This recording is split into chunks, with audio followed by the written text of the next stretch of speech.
Good evening, sir. Good evening. Bro, ano ba yung alam na dito mga yung mabilis? Para sa ano yung pyramid? Gamitin na lang ito namin para sa ano eh. Editing, petition.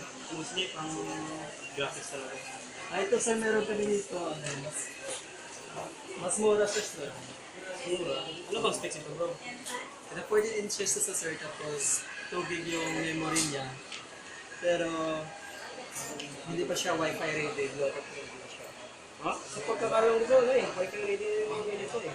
Tsaka parang kaya Ayaw nito ko, eh. sir. Si Lero lang to eh. Kaya itong kailangan ko. Hindi ako sure sa mga application na sinabi mo sir. Pero mas mabuti yung dito na lang tayo kasi mas malaki itong ano niya. Kahit na mas malaki yung price Ito niya. yung Wi-Fi na isa. Siguro, May graphics naman ba? yes sir. Walang gig.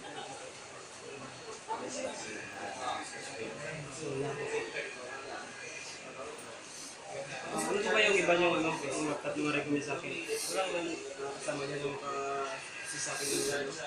Wait a sir, tawag ko na. Kasi hintayin ka.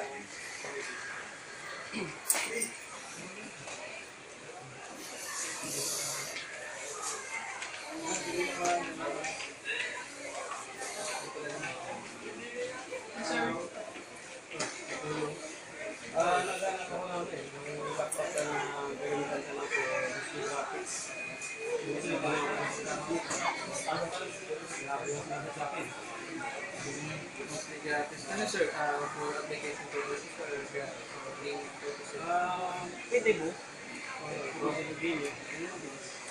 Kumpanya naman ito. Eh kung sa software sir, anong kadalasan yung ginagawa dito sa software? Kadalasan, kasi sila sa yung advokat. Need nyo po yung graphics type. May graphics type. Ito sir, recommend sir. Naka sir, i7 or i7. Anong generation ko ba? Naka 5th gen yan sir.